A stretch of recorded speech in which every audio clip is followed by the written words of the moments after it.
In September 2001, a Delta Force operator with 11 years in the unit walked into a CIA building in Northern Virginia.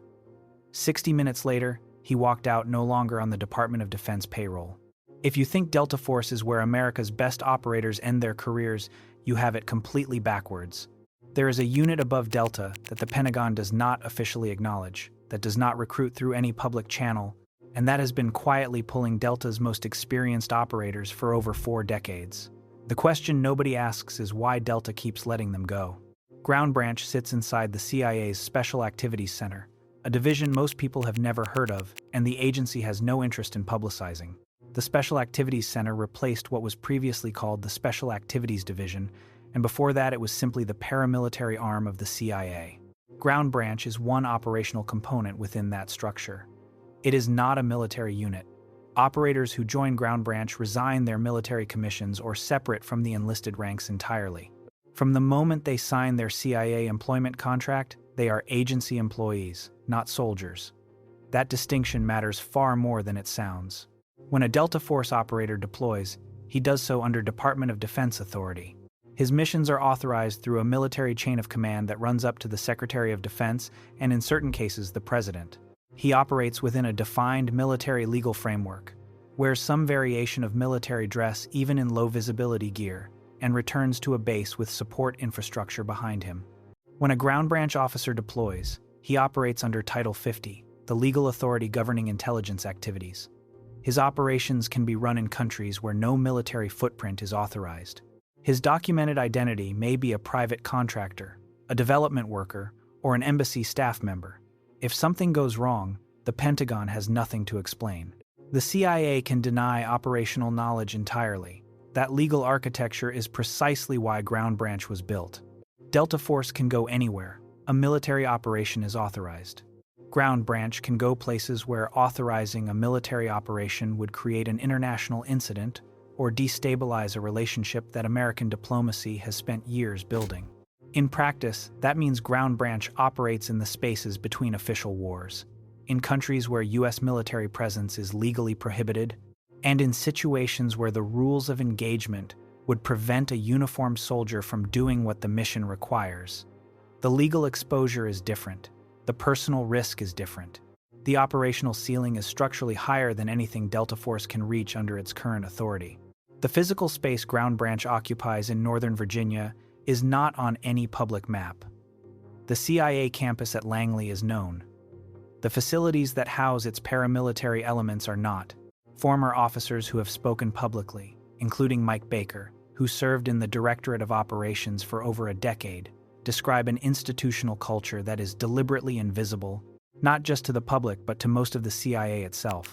The compartmentalization inside the Special Activities Center means that Ground Branch officers often do not know the full scope of what other elements within their own organization are running.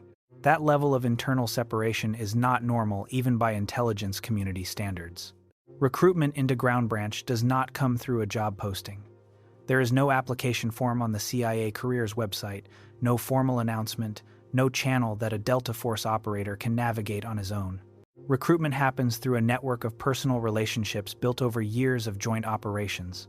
A Ground Branch officer who worked alongside a Delta operator in Afghanistan or Syria returns from deployment with a name in mind. Sometime after that operator comes home, he receives a quiet conversation, not a formal offer, not an official approach, just a question about whether he would be interested in learning more. If the answer is yes, a second conversation happens. If the answer is no, nothing is recorded and nothing is referenced again. The type of operator Ground Branch is looking for is not the youngest or the most physically capable. Delta Force already filters for physical performance at a level that produces operators near the ceiling of human endurance. That is not the differentiator Ground Branch cares about. What Ground Branch specifically recruits for is adaptability under isolation. The ability to function without a team, without a support structure, without the institutional culture that military units create around their operators. Delta Force soldiers work in small, highly coordinated units with significant logistics and intelligence support behind every mission. Ground Branch officers frequently work alone or in cells of 2 or 3, with no visible military infrastructure anywhere near them and no support that can be acknowledged if something goes wrong. The psychological requirement is fundamentally different from what Delta Force selects for.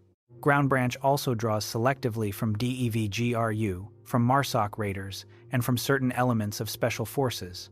But Delta Force remains the primary pipeline. The reason is cultural fit. Green Berets are trained for foreign internal defense, for building long-term relationships with partner forces, for operating in advisory roles that require political patience. DEVGRU is optimized for high-tempo direct action at a level of operational intensity that produces exceptional raiders, but not necessarily operators suited to sustained clandestine work. Delta Force produces operators who can do both, execute direct action raids at a high level, and adapt to complex, politically ambiguous environments where the mission changes and the support disappears. That dual capability is what Ground Branch needs from its officers. The process from initial recruitment conversation to becoming a credentialed Ground Branch officer takes between 6 months and a full year. Comprehensive medical and psychological evaluation comes first, and it runs significantly deeper than anything the military administers. The CIA is not simply looking for physical durability. It is looking for psychological stability under prolonged, unsupported stress.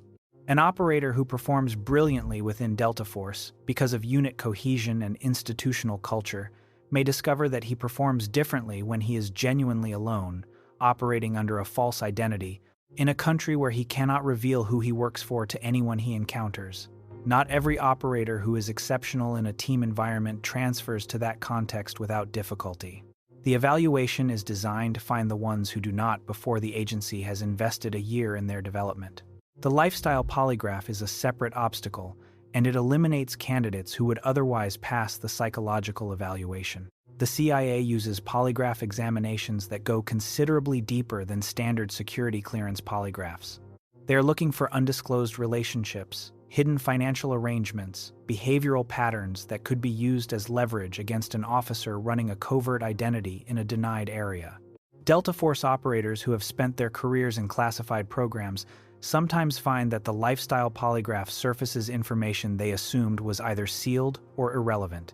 Candidates who fail at this stage are not failed because they are not capable. They are failed because the operational exposure at Ground Branch requires a life that contains no exploitable leverage, and the polygraph process is ruthless about finding it. The training facility in rural Virginia that CIA officers refer to as the farm is where candidates proceed after initial vetting. The relevant component for Ground Branch involves training in non-official cover operations, how to construct and maintain a false identity over an extended period, how to conduct surveillance detection routes, how to run clandestine meetings in denied environments where surveillance is active. An operator who spent a decade conducting direct action raids in Iraq or Afghanistan arrives at that training with extraordinary combat capability and almost no foundation in the skills the farm teaches. The learning curve is significant. Language aptitude testing during this period determines which regional assignments a candidate can be developed for. Former CIA officers who have spoken to journalists confirm that the majority of candidates who begin the Ground Branch process do not complete it. If you want to understand how the Delta Force assessment and selection course compares to what operators face inside the U.S. Army Special Forces pipeline before they ever reach Delta, we covered that in depth in the video titled Why Delta Force's Selection is Designed to Break You Not Train You. Link is in the description. Delta operators who go through Ground Branch selection and do not complete it return to their military unit, carrying a problem. Their security clearance has been expanded during the vetting process, which creates a management complication for Delta since those operators now hold compartmented information about programs that their teammates are not cleared for. There is no clean way to reintegrate them fully. Career trajectories for failed candidates tend to stall within 12 to 18 months of their return, some separate from the military within that window. The institutional handling of those situations is managed quietly, and nobody in either organization discusses it publicly. In the last days of September 2001, a small team of CIA officers entered Afghanistan ahead of any conventional U.S. military force. The operation was designated Jawbreaker.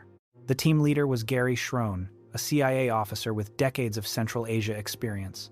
The team included Ground Branch officers, several of whom came directly from Delta Force backgrounds. They arrived in the Panjshir Valley with Northern Alliance commanders who had been fighting the Taliban for years without American support. The ground branch officers made contact, established intelligence networks, and coordinated the ground campaign framework that eventually collapsed the Taliban's initial defensive structure. They were operating weeks before the first U.S. military units crossed into Afghan territory. That sequencing is not an accident. It is the operational model that Ground Branch was built to execute. Ground Branch officers in Afghanistan during that initial period carried weapons that were not in the standard DoD inventory. They moved through compounds with no official military connection. They made financial arrangements locally using funds that bypassed the normal government contracting apparatus. They operated alongside Northern Alliance forces under agreements that the U.S. government would not formally acknowledge. When they needed something that the military supply chain could not provide, they acquired it through channels that leave no traceable procurement record. The operational flexibility that comes with CIA authority and civilian documentation creates a capability that uniformed special operations units cannot replicate under their legal structure, regardless of how capable those operators are as individuals. The compensation structure is a significant factor in why Delta Force operators say yes when the conversation happens. A Delta Force Master Sergeant at 15 years of service earns a base pay figure in the range of $50,000 annually before special duty pay, hazardous duty allowances, and additional bonuses that the military provides for high-demand operators. Multiple former Ground Branch officers who have spoken publicly, including Kyle Morgan and others who have contributed to SOFREP reporting, have described Ground Branch compensation as substantially higher than equivalent military rank, with some describing figures in the range of 2 to 3 times base military pay when hazardous assignment allowances are included. The CIA does not publicly confirm compensation for operational personnel, but the consistency of descriptions from former officers is notable. The post-career pathway for Ground Branch officers is structurally different from what military veterans access.